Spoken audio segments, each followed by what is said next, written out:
I saw the dust cloud before I heard the laughter, and that was when my heart stopped. The ox cart rolled into the compound, carrying my husband, Kofi Adebayo. Beside the woman he swore was only a behind them sat her mother and brothers, smiling like victors returning from war, already counting what they believed was theirs. The village drums fell silent as they crossed the threshold of my father's house, the house built with my lineages, sweat, and prayers. What Kofi did not know, what none of them suspected, was that during the 14 days he wandered the coast with his new family, I had quietly erased his future. I stood beneath the Iroko beam in the main hut, listening as their sandals scraped against the clay floor. Kofi's hand rested comfortably on Adissa's waist, the way it once rested on mine during festivals and naming ceremonies. Her mother, Mama Sod, scanned the compound with sharp eyes, measuring goats, land boundaries, and granaries as if pricing yams in the market. Her eldest son, Kunel, carried a leather satchel stuffed with papers stamped by chiefs and clerks. They believed they had come to claim what love and marriage had earned them,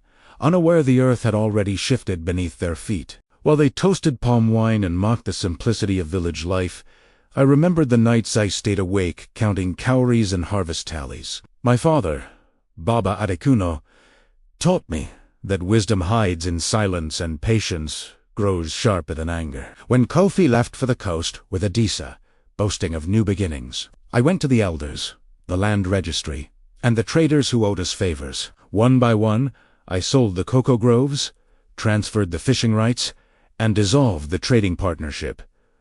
Kofi bragged about founding. Every asset flowed back to bloodlines they could never touch. Kofi laughed loudly now, telling stories of ocean winds and foreign lights, acting as though the ancestors were deaf. Adissa poured herself palm wine from my calabash, without asking, already imagining where her mats would lie. Mama Sod settled into my father's carved chair, the one reserved for clan heads, and nodded approvingly. Connell opened his satchel and spread documents on the mat, papers meant to bind me into surrender. They spoke of unity, of progress, of how a woman should accept change with grace and obedience, mistaking my calm for weakness. I watched them closely, noting how none asked where the cattle were or why the storehouse echoed when doors opened. They did not see the empty hooks where fishing nets once hung, nor the absence of traders waiting at dawn. Their confidence wrapped around them like ceremonial cloth, heavy and blinding. Kofi called my name softly, the way one calls a stubborn child,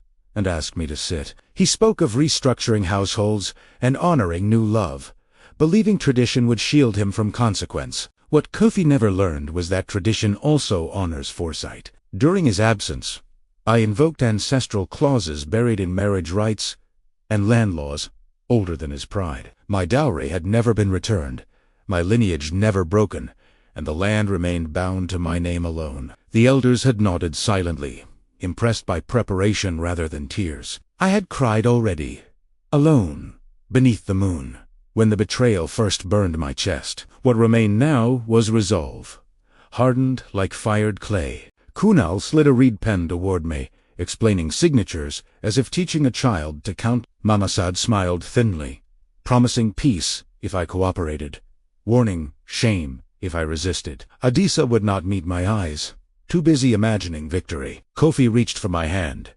rehearsing tenderness, forgetting whose palm once fed him. I let the silence stretch, letting the ancestors listen. The fire crackled, and outside, the wind shifted, carrying the scent of endings. When I finally spoke, my voice did not tremble. I told them the compound was no longer Kofi's home, and the land no longer his inheritance. Their laughter froze, confusion rippling through smiles like cracks in dry earth. Kofi frowned, beginning to argue law and marriage.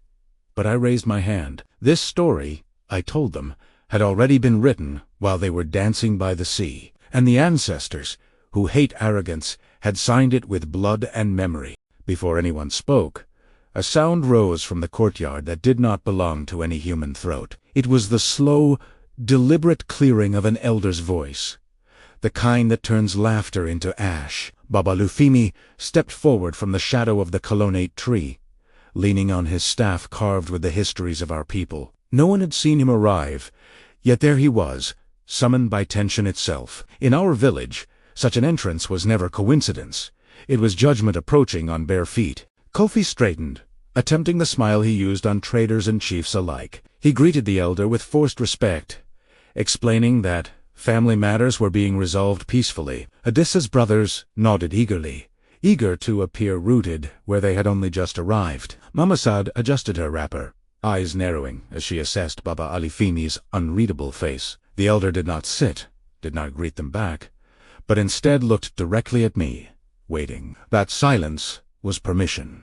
I reached into the woven basket beside me and removed the bundle wrapped in white cloth. Slowly, deliberately, I unfolded it onto the mat between us. Cowrie records, land seals, marriage rights, and trading agreements lay exposed like bones after rain. Kuno leaned forward, lips parting, his confidence slipping as he recognized official marks. Kofi's breath hitched, though he tried to hide it by clearing his throat. The story he believed he controlled was already being told without him. Baba Alufimi spoke at last, his voice neither loud nor soft, but final. He recited the lineage laws Kofi had sworn to honor, the clauses he dismissed as ceremonial. He reminded them that a woman, Ace Neritans, when protected by elders and ancestors, could not be seized by marriage alone. Each word struck like a drumbeat, steady and unavoidable. The courtyard seemed smaller, as though the land itself leaned in to listen. Adisa finally spoke,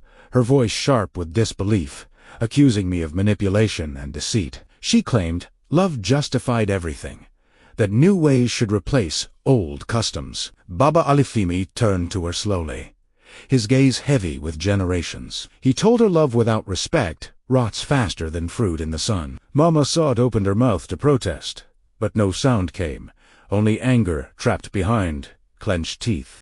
Kofi stepped forward then, anger cracking through his practiced calm. He accused me of betrayal, of plotting behind his back, of humiliating him before strangers. I met his eyes without flinching and reminded him that betrayal had arrived with him on that cart. I spoke of nights waiting, of promises broken, of laughter sent across water while my dignity bled into dust. The villagers murmured softly, not in pity, but recognition. Baba Alufimi raised his staff, and the murmurs died instantly. He declared that the elders had already confirmed the transfers, the dissolutions, the returns to rightful bloodlines. The cocoa groves now fed other families, the fishing rights sustained widows, the trading routes belonged to the clan again. Nothing remained for Kofi to claim but his name and his choices. In our tradition, that was justice. Kunel gathered his papers with shaking hands, realizing their ink held no power here. Odysseus' brothers shifted uneasily, understanding that strength was not measured by arrival, but by roots. Mama Saad stood abruptly, dignity cracking, accusing the village of conspiracy. Baba Alifimi answered calmly that the only conspiracy was arrogance, believing itself invisible. The ancestors, he said, have long memories. As the sun dipped lower, shadows stretched across the compound like fingers pointing outward. Baba Alufimi turned to Kofi and told him he could stay the night, but not the life he tried to steal. At dawn, he must leave with those he brought, carrying only what he arrived with. The land would not hold him any more. Kofi looked at me then, truly seeing me for the first time in years. I felt no triumph, only a deep, steady quiet. This was not revenge, but restoration. The elders began to rise, signaling the end of the hearing, and villagers drifted away, whispering lessons their children would inherit. As the drums resumed, slow and deliberate, I knew this story would travel far, not as scandal, but as warning. Never mistake a woman's silence for surrender. That night, as the fire burned low, I sat alone beneath the stars and felt the weight lift from my chest. The ancestors had answered, not with thunder, but with balance restored. Tomorrow would bring whispers, questions, and change.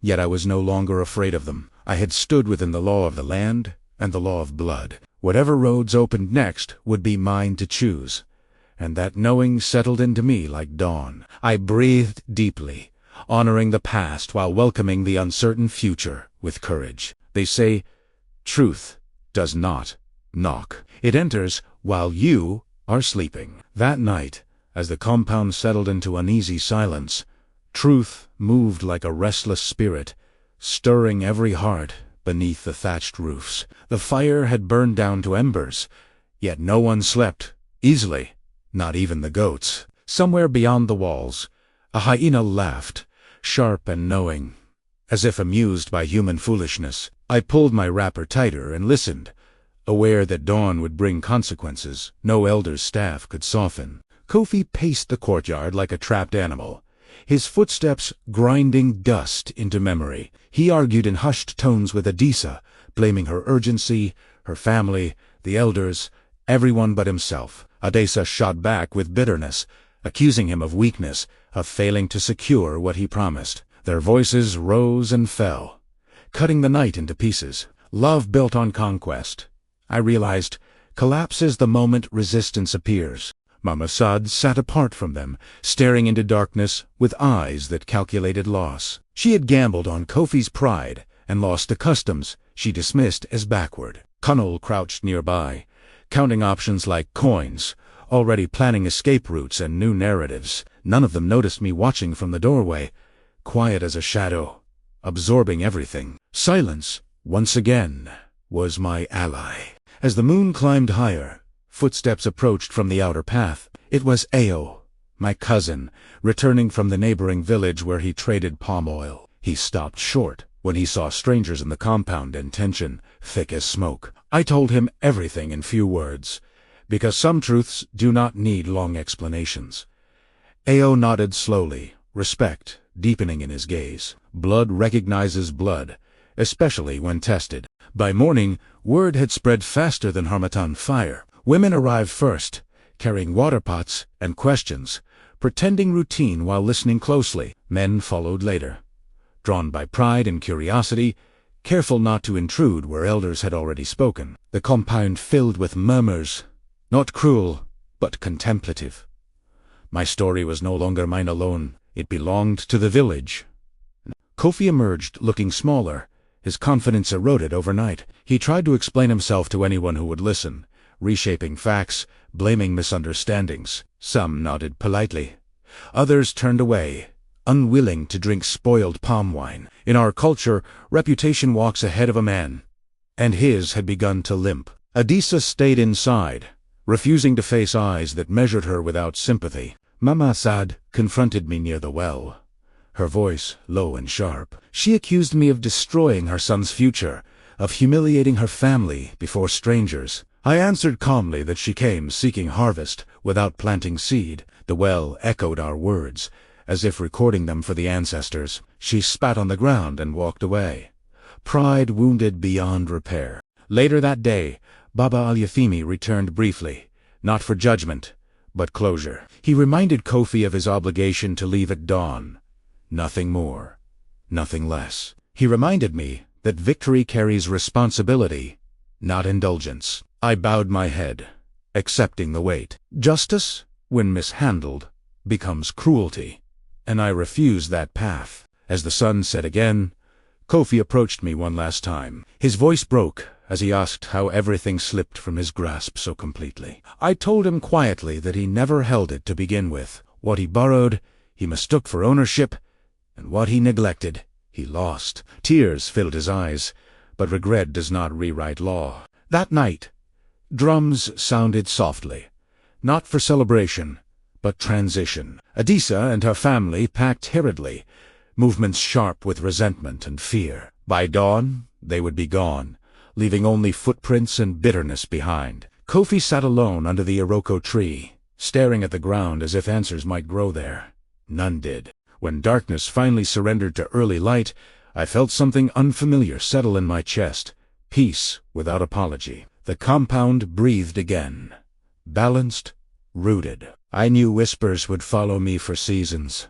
Some kind, some cruel. Yet truth had walked through the night and stayed. And once truth settles, no lie can comfortably sleep again. There is an old saying my father loved: when a man forgets where he buried his past, the ancestors dig it up for him. The morning after Kofi's fall was heavy with that truth, thick as dew on elephant grass. Roosters crowed as usual, but their calls sounded cautious, as if even they sensed a reckoning had passed through. Smoke rose from cooking fires, steady and familiar, grounding the village back into rhythm. Life continued, but it did not forget. Kofi did not leave at dawn, as ordered. He lingered, sitting beneath the Iroko tree long after Adisa's family packed and departed in silence. They left without ceremony.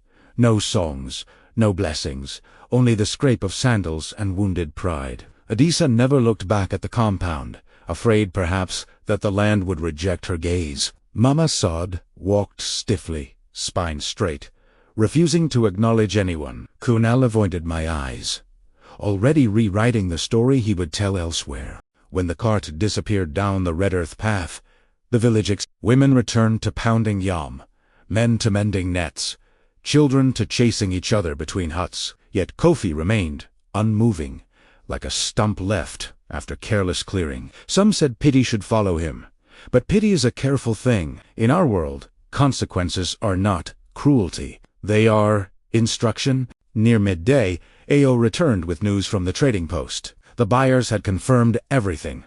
The cocoa groves reassigned, the fishing routes secure. No reversal was possible, no appeal waiting in some distant office. What had been done was complete, sealed by elders and witnessed by spirits. I thanked him quietly, feeling neither pride nor regret, only finality. Closure, I learned, is rarely loud. Kofi approached me again, slower this time.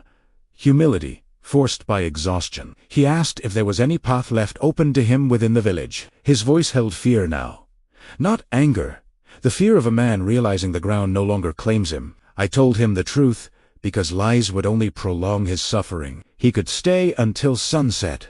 10 A must go. The land remembers disrespect longer than hunger. He nodded, eyes hollow, and for a moment I saw the man I once loved. That memory hurt, sharp and brief, like stepping on a thorn already pulled from the foot. Love does not vanish cleanly. It sheds layers, leaving scars. Still, scars heal best when exposed to air. I turned away before nostalgia could weaken me. That afternoon, the elders sent word inviting me to the shrine at the edge of the village. It was not a summons, but an honor, acknowledgement of endurance rather than triumph. I bathed, wrapped myself in indigo cloth, and walked the familiar path beneath whispering trees. The shrine smelled of earth and old prayers, grounding and solemn. Baba Alyafimi waited there, along with 2 other elders whose names carried weight. They spoke of balance, of how disruption demands restoration. They reminded me that my actions, though justified, reshaped many lives beyond my own. I listened, accepting the truth without defense. Power, they said, is only safe when carried with humility. I agreed, offering kola nuts in gratitude rather than celebration. Before he lived, Baba Alifimi placed his hand briefly on my shoulder. He told me the ancestors had been watching long before Kofi betrayed me. They watched every sacrifice, every silence, every night. I swallowed pain to keep peace. Justice, he said, was not sudden.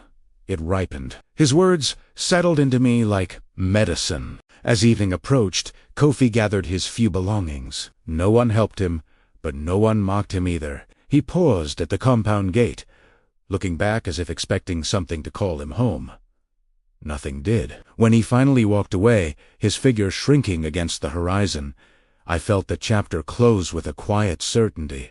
That night, I sat alone, listening to insects sing and fire crackle. I thought of my father, of his lessons, of the weight of lineage carried in blood and land. I was no longer a wife, no longer bound by betrayal. I was simply myself again, standing where I began. And somewhere beyond sight, the ancestors nodded, satisfied that remembrance had done its work. Victory does not arrive with drums. It settles like dust after a long road. The morning after Kofi left, the compound felt strangely larger, as if space itself had been reclaimed. Sunlight stretched freely across the yard, touching walls that once absorbed tension without complaint. I swept slowly, not because the ground was dirty, but because movement helps the body accept truth. Each stroke of the broom felt like a breath released. The village watched me carefully in the days that followed, not with suspicion, but with curiosity sharpened by respect. Women stopped by, under ordinary excuses, borrowing salt, returning bowls, lingering longer than necessary. They asked gentle questions wrapped in laughter, probing not for gossip, but understanding. Men greeted me with nods, instead of advice, a small but meaningful shift. My story had altered expectations, and that made people thoughtful. I returned to work quickly, reopening trade routes under my name alone. At the riverbank, fishermen greeted me with smiles that held gratitude rather than obligation. The widows whose families now shared the cocoa groves brought me yams and stories, insisting generosity be answered with generosity. Wealth, redistributed fairly, softens resentment before it hardens. My father used to say, "Prosperity tastes better when shared," and now I understood why. Yet, at night, quiet tested me more than chaos ever had. Without Kofi's presence, memories wandered freely through the compound. I remembered laughter during planting season, whispered plans beneath mosquito nets, promises spoken to ease. Grief arrived in small waves, manageable but persistent. He let it come, because denying pain only gives it sharper teeth. One evening, Ao sat with me by the fire, sensing the weight I carried. He spoke of balance, reminding me that endings also open roads unseen at first. He told me traders in the South sought partners with integrity, not bravado. He hinted that my name traveled faster now, attached to fairness rather than submission. Opportunity, it seemed, respected courage. The elders called another gathering, not for judgment, but instruction. Baba Lufimi spoke to the village about contracts, about women's rights embedded in traditions many ignored. He did not name me, yet everyone understood the lesson's source. Knowledge spread quietly, changing conversations in compounds across the village. I realized then that my stand was already larger than my marriage. Some nights, rumors reached me about Kofi's struggles beyond the village. He moved between towns, pride bruised, welcome uncertain. I did not rejoice in his hardship, nor did I wish him harm. Consequences, once released, follow their own path, without encouragement. I focused instead on rebuilding my sense of self, beyond reaction. I visited my father's grave at the edge of the land, bringing fresh palm wine and cola nuts. I told him everything, even what I did not admit aloud elsewhere. I thanked him for teaching me patience without erasing strength. The wind moved gently through the grass, and I felt seen. Ancestors listened differently, without interruption or judgment. As weeks passed, laughter returned to my compound, lighter and children visited freely again, chasing chickens and stories. Women gathered beneath the Iroko tree, sharing advice without fear of being overheard. My home became a place of safety rather than silence. Healing, I learned, announces itself through ordinary joy. One afternoon, a letter arrived from the coast, sealed with unfamiliar markings. It spoke of trade opportunities and partnerships built on mutual respect. I smiled, sensing the rhythm of beginnings, aligning naturally. Not everything lost demands replacement, but some losses clear space for growth. The road ahead felt open, not because it was easy, but because it was chosen. That night, as stars stitched stories across the sky, I lay awake without bitterness. I was no longer defined by what I endured, but by what I preserved. Dignity, once reclaimed, does not need defense. It stands quietly, like land that knows its boundaries. And in that stillness, I rested, ready for whatever the ancestors would write next. The road south opened slowly, like a cautious smile. I did not rush to meet it, though opportunity pressed gently at my door. Instead, I spent time preparing, not just goods and accounts, but my spirit. Travel changes a person, my mother once said, especially when undertaken by choice rather than escape. I wanted to leave, grounded, not running. Before departure, the elders insisted on a farewell gathering, modest but meaningful. They poured libation beneath the Iroko tree, calling ancestors by name, asking for clear paths and honest partners. Baba Alufimi spoke little, but his silence carried blessing. The village women tied protective beads around my wrist, gestures both practical and symbolic. I accepted everything with humility, aware that independence does not mean isolation. On the morning I left, dawn painted the sky in soft promise. Ao walked with me to the edge of the village, carrying part of my load despite my protests. He teased me lightly, reminding me that success tastes sweeter when it remembers home. I promised to return, not as obligation, but connection. Roads, after all, are meant to be traveled both ways. The journey itself tested patience. Dust clung to skin. Markets overflowed with noise and negotiation, and strangers measured me carefully before trust formed. I learned quickly when to speak and when to listen. Respect travels faster than wealth, especially when carried by a woman unafraid of her own authority. Deals closed slowly, but honestly, each agreement strengthening my resolve. At the coast, the air tasted of salt and ambition. Traders from distant lands crowded the ports, voices layered with accents and intent. I presented my goods plainly, without embellishment, letting quality speak. Some dismissed me, surprised by my calm refusal to be impressed. Others leaned in, curious about a woman who did not bargain from desperation. Those were the ones worth engaging. Letters began to flow back to the village, carried by reliable hands. I wrote of progress, of challenges met, and lessons learned. The elders responded with advice rooted in experience, cautioning patience where excitement tempted haste. Their guidance anchored me, reminding me that growth without wisdom collapses inward. Even far from home, tradition walked beside me. In quieter moments, memory returned uninvited. Kofi's face surfaced sometimes, softened by distance, stripped of anger. I wondered briefly who he might become without the weight of entitlement. The thought passed without bitterness, like a cloud-crossing sun.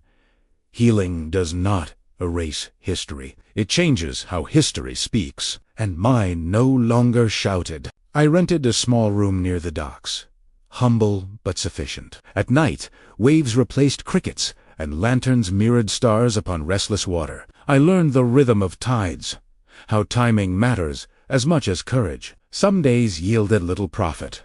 Others rewarded persistence generously. Balance revealed itself not in extremes, but consistency. One evening, a woman approached me at the market, her eyes sharp with recognition. She introduced herself as Nola, a shipowner's widow, managing her late husband's affairs. She spoke openly of the resistance she faced, of men doubting her capacity. We shared stories, laughter quick and understanding immediate. Alliance, I realized, often begins in shared defiance. Our partnership grew naturally, built on mutual respect rather than convenience. Together, we expanded routes, blending resources without surrendering autonomy. News of our success traveled, reshaping perceptions quietly. Women sought me out for advice, asking how to stand firm without becoming hardened. I told them, strength breathes best when paired with grace. Months passed marked by cycles of departure and return. Each time I visited the village,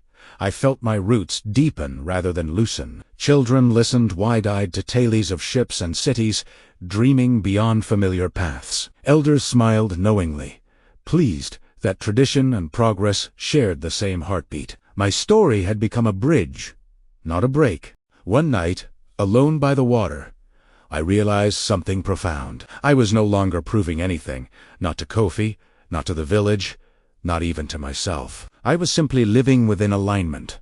Choices echoing values without strain. Freedom, I learned, is not loud. It is the quiet confidence of walking roads that answer your steps. As the moon traced silver across the sea, I felt gratitude rise unprompted, for loss that clarified, for courage that endured, for ancestors who guided without chains. Whatever awaited ahead, I was ready, not because I was fearless, but because I trusted myself. And that trust, once earned, carried me forward without hesitation. Time reshaped me the way water reshapes stone, not by force, but by persistence. By the second year of travel, my name carried its own echo along the coast, spoken with expectation rather than surprise. Deals no longer required proof of my steadiness. Reputation had done that work, quietly. I noticed how men adjusted their tone when addressing me, how women straightened when I entered a space. Influence, I learned, announces itself through changed behavior, not applause. With success came responsibility heavier than profit. I employed young people from my village, offering training instead of charity. They learned to read contracts, track shipments, and negotiate without shrinking. When they returned home, they carried more than wages. They carried possibility. Baba Lufimi once wrote me that the village felt wider now, as if new air had entered old rooms. That message stayed with me. Nola and I expanded carefully, resisting the urge to grow faster than wisdom allowed. We argued sometimes firmly but respectfully, testing ideas without testing trust. Partnership, I discovered, thrives on disagreement. Managed with care, our differences sharpened strategy rather than dulling it. Together, we modeled something rare: collaboration without domination. On a return visit inland, I encountered Mama Saad unexpectedly at a market. Time had bent her posture, though pride still guarded her eyes. She greeted me stiffly, uncertain which version of me stood before her. I greeted her warmly. Without memory's blade, confusion crossed her face, followed by something like relief. Forgiveness does not require reconciliation. It requires release. That night, news reached me of Kofi. He had settled in a distant town, working modestly, quieter than before. People said he listened more now, spoke less. I felt no urge to see him, no pull toward closure. Some doors, once closed, protect both sides. Peace, I realized, does not always need conversation. As seasons turned, I felt an unfamiliar restlessness, not dissatisfaction, but readiness. The road that once called now asked different questions. What would I build that outlasted movement? What would remain when travel no longer defined me? These thoughts arrived gently, without urgency, like elders waiting patiently to be heard. I began funding a small learning house near the village, focused on trade skills for girls and boys alike. No banners announced it. No speeches marked its opening. Children simply arrived, curious and eager, carrying slates and hope. Watching them learn filled a space I had not known was empty. Legacy, I understood, growth best when planted quietly. One afternoon, as I taught basic accounting beneath the Iroko tree, I felt a familiar calm. This was the same tree under which my marriage ended, where humiliation threatened to root itself. Now it shaded growth instead of grief. Places remember, but they also forgive when given reason. Healing, I saw, is not erasure, it is transformation. Visitors came from neighboring villages to observe the learning house.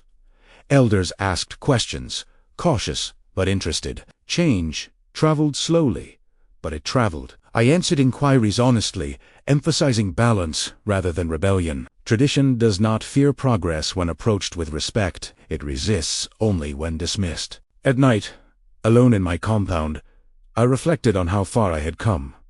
Not in distance, but in clarity. I no longer measured myself against loss or betrayal. I measured myself by alignment, by how easily my choices rested in my chest. Becoming, I realized, is not arrival. It is continuous consent to growth. One evening, during a festival, drums rose joyful and unburdened. I danced among my people, laughter free, body light. No one whispered.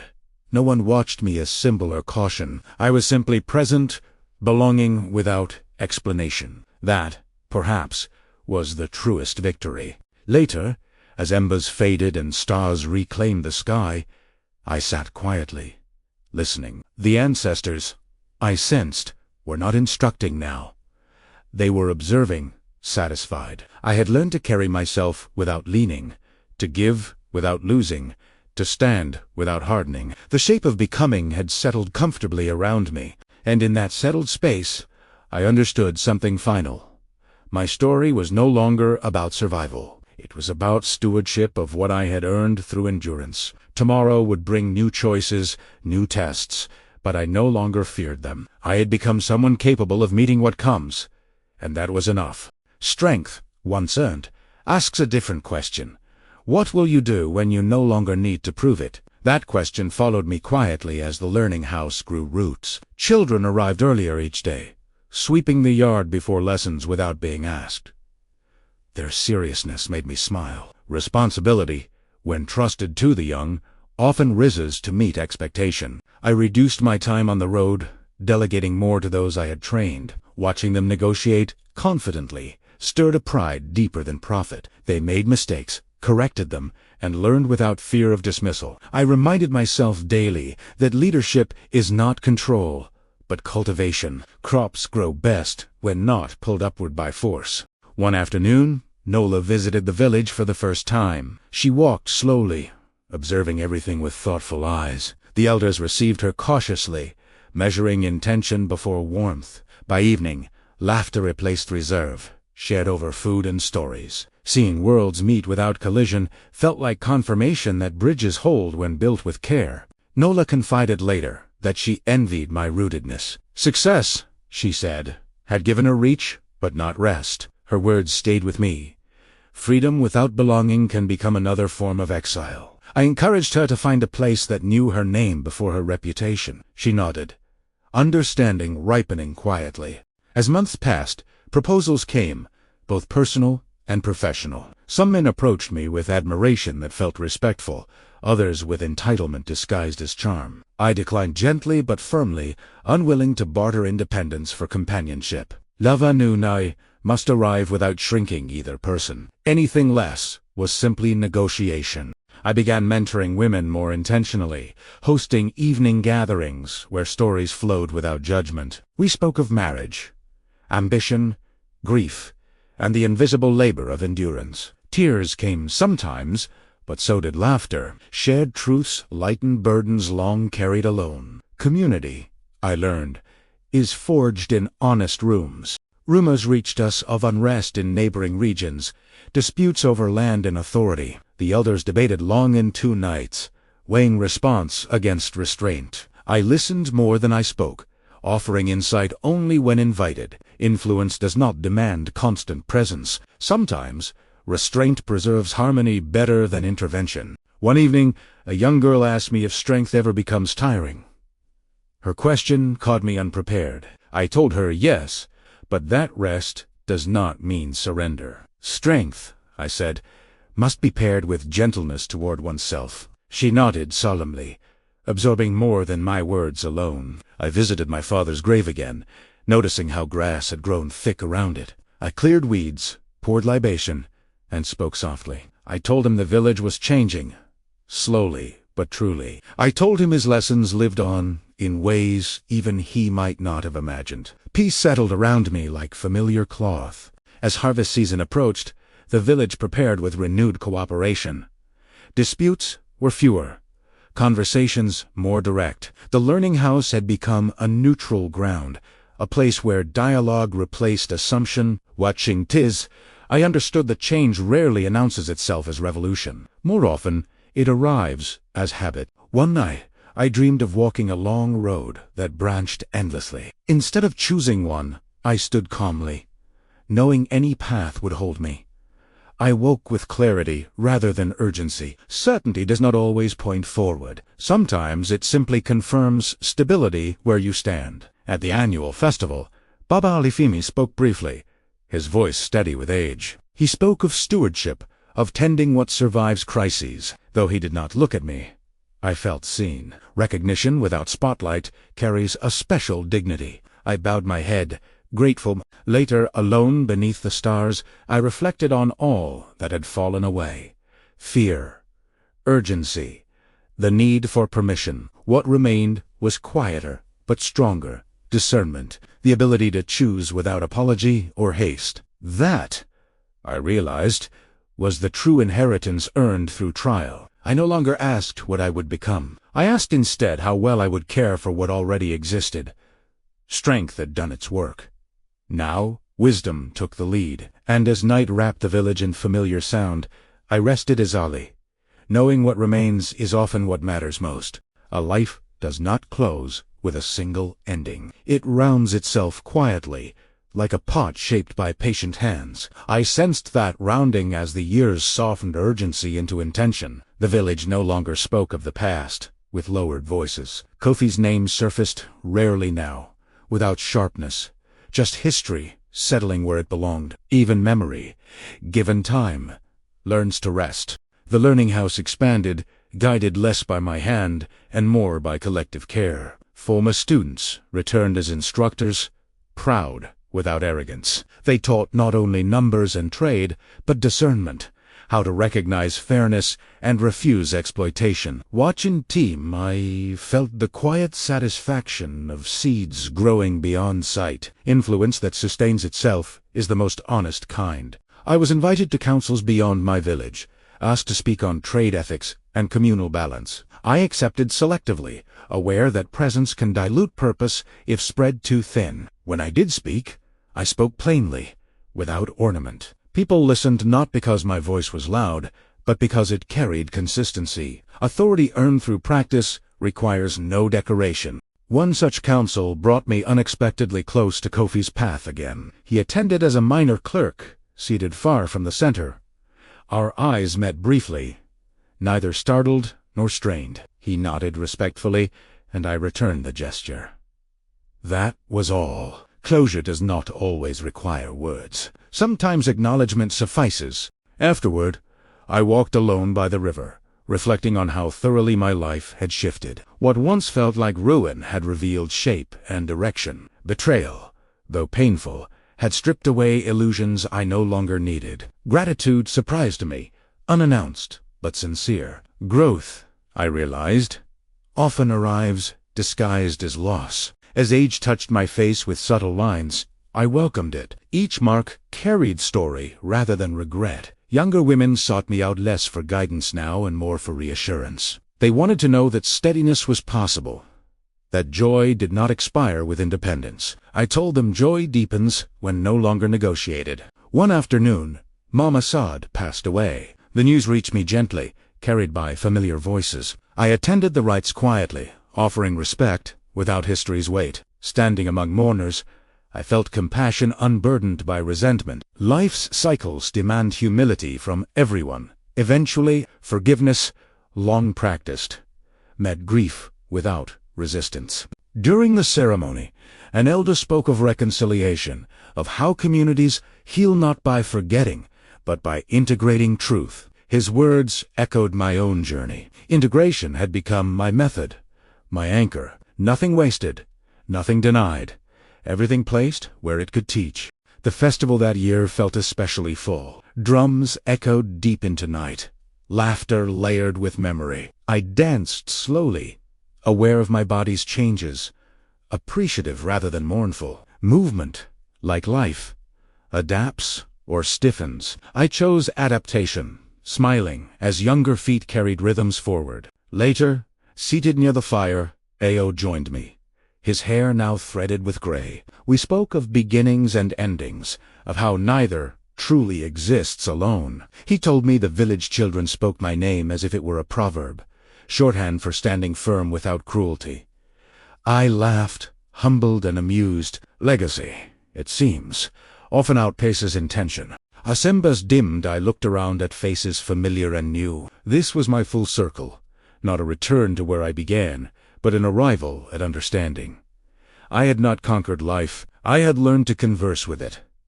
That felt like enough. Before sleep, I sat beneath the Iroko tree one last time that season. The same tree that witnessed collapse had borne years of renewal. Its branches stretched wide, indifferent to human drama, yet sheltering all beneath. I rested my hand against its bark, feeling time layered within. I whispered thanks, not to a specific moment, but to the whole. To pain that instructed, to patience that matured, to courage that softened into wisdom. The circle, I understood, was not closed. It was complete in its openness, ready to hold whatever came next, without fear. Every story ends, but meaning waits for an answer. As I stand now, older in years and lighter in spirit, I understand that my journey was never meant to conclude with me alone. Lives intersect, not just to shape us, but to instruct those who witnessed from the edges. If this story has settled in you, it is because it recognizes something already stirring there. The village continues. Asbiyahizdo. Children grow into questions, questions into choices. The learning house hums with quiet discipline, its walls marked by chalk and hope. I walk its paths now as a guide rather than a builder, offering presence instead of direction, watching others step forward without hesitation as a reward, no ledger records. Sometimes Visitors ask me if I would change anything. The question always makes me pause, not because the answer is difficult, but because it is simple. I would not change the pain that forced my awakening. I would not undo the silence that taught me discernment. Struggle refined what comfort never could. Without it, I might have lived smaller without noticing. The Iroko tree still stands, its roots deep and patient. I sit beneath it often, not to remember sorrow, but to measure growth. Where I once waited for permission, I now wait only for alignment. Waiting, I have learned, is powerful when chosen rather than imposed. It allows wisdom to catch up with desire. I have loved again, not with urgency, but with clarity. I have chosen companionship that honors space instead of consuming it. Love, when healthy, does not ask for proof through sacrifice. It offers partnership through mutual respect. That truth, hardened, has become one of my quiet teachings. When I travel now, I am received not as anomaly, but as possibility.